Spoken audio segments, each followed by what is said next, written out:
اور جن لوگوں نے اس کے سوا کارساز بنا رکھے ہیں اللہ ان پر نگراں ہے اور تم ان پر داروغہ نہیں ہو۔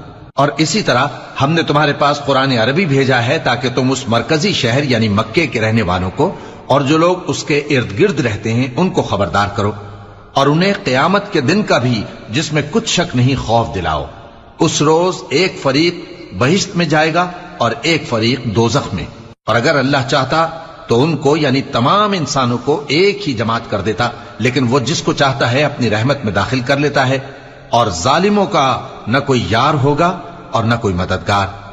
کیا انہوں نے اس کے سوا دوسروں کو کارساز بنا لیا ہے؟ سو کارساز تو اللہ ہی ہے، اور وہی مردوں کو زندہ کرے گا، اور وہ ہر چیز پر قدرت رکھتا ہے۔ اور تم لوگ جس بات میں اختلاف کرتے ہو اس کا فیصلہ اللہ کی طرف سے ہوگا۔ یہی اللہ میرا پروردگار ہے، میں اسی پر بھروسہ رکھتا ہوں اور اسی کی طرف رجوع کرتا ہوں۔